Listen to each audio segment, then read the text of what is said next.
తాకట్లో ఉన్న బంగారాన్ని విడిపించి ఆ రోజున మార్కెట్ ధర కట్టి మిగిలిన డబ్బును మీకు అందిస్తుంది కొమ్మూరి గోల్డ్.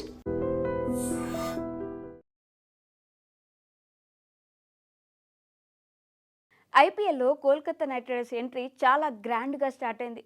సొంత కెప్టెన్ సౌరవ్ గంగూలీతో పాటు ఓనర్ షారుఖ్ ఖాన్తో ఈ జట్టు కలకల్లాడిపోయేది. మెక్లమ్, క్రిస్ గేల్ లాంటి విధ్వంసకర ఓపెనర్లు ఉండడంతో జట్టు టైటిల్ ఫేవరెట్గా మారింది. గంగూలీ ఉన్నంతకాలం టైటిల్ సాధించకపోయినా Kolkata brand value, fans support ఎక్కడా తగ్గలేదు. ఆ తర్వాత గౌతమ్ గంభీర్ కేకేఆర్ను నిలబెట్టాడు. జట్టుకు 2 టైటిల్స్ అందించి టాప్ జట్లలో ఒకటిగా జట్టును నిలబెట్టాడు.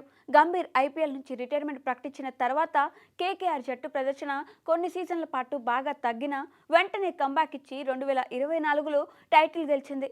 అయితే గత సీజన్ నుంచి కోల్కతా నైట్ రైడర్స్ బాగా పడిపోయింది. ఈ సీజన్లో కూడా తమ బ్యాట్ ఫామ్ను కొనసాగిస్తుంది. ఇప్పటి వరకు ఆడిన 4 మ్యాచ్ల్లో బోనీ కొట్టలేకపోయింది. తొలి 2 మ్యాచ్ల్లో ఓడిపోయిన కేకేఆర్ ఆ తర్వాత పంజాబ్తో మ్యాచ్కు వర్షం పడడంతో మ్యాచ్ రద్దయింది. దీంతో పాయింట్ల ఖాతాను తెరిచి హమ్మయ్య అని ఊపిరి పీల్చుకుంది. అయితే నిన్న లక్నో సూపర్ జెయింట్స్తో జరిగిన మ్యాచ్లోనూ మరో ఓటమి తమ ఖాతాలో వేసుకుంది. ఈ మ్యాచ్లో గెలుపు కోసం కోల్కతా ఎంత పోరాడినా ఫలితం లేకుండా పోయింది. ముకుల్ చౌదరి మిరాకిల్ ఇన్నింగ్స్ ఆడడంతో రహానే సేనకు మరో పరాభవం తప్పలేదు. అయితే ఇలాంటి స్థితిలో జట్టు ఎలా కంబ్యాక్ ఇస్తుందో అనేది ఆసక్తికరంగా మారింది. కోల్కతా ఆట చూస్తుంటే అసలు ఈ జట్టు ఒక్క మ్యాచ్లో అయినా గెలుస్తుందా అనే అనుమానాలు ఫ్యాన్స్ ను వెంటాడుతున్నాయి. ఫినెలన్ త్వరగా అవుట్ కావడంతో జట్టు వేగంగా ఆడడంలో విఫలమవుతుంది. రహానే, రఘువంశీ రాణించిన వీరి ఇన్నింగ్స్లు విజయానికి సరిపోవడమే లేదు. ఇక ఎన్నో ఆశలు పెట్టుకున్న రింకు సింగ్ కూడా ఘోరంగా విఫలమవుతున్నాడు. అసలు రమణ్దీప్ సింగ్ జట్టులో ఎందుకు ఉన్నాడో అర్థం కావడం లేదు. 25 కోట్లు పెట్టి తెచ్చుకున్న ఆస్ట్రేలియా ఆల్రౌండర్ క్యామరూన్ గ్రీన్ కూడా హ్యాండ్ ఇస్తున్నాడు. ఇక స్టార్ స్పిన్నర్లు వరుణ్ చక్రవర్తి, సునీల్ నరేన్ తమ ఫామ్ కోల్పోవడం మరింత ఆందోళనగా మారింది.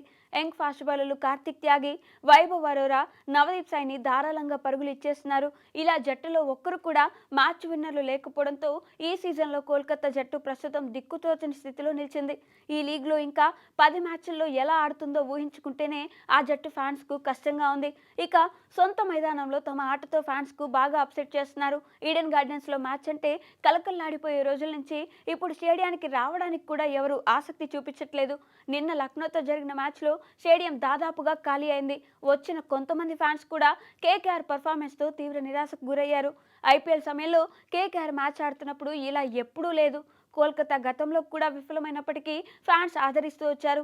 కానీ వరుసగా 2వ సీజన్లో కూడా చెత్త ప్రదర్శన చేయడంతో ఫ్యాన్స్ జీర్ణించుకోలేకపోతున్నారు.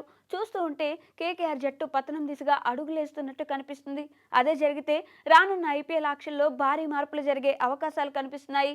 మరి కేకేఆర్ కోలుకొని కంబ్యాక్ ఇస్తుందా, లేకపోతే ఇదే చెత్త ఫామ్తో టోర్నీ నుంచి త్వరగా నిష్క్రమిస్తుందా అనేది చూడాలి.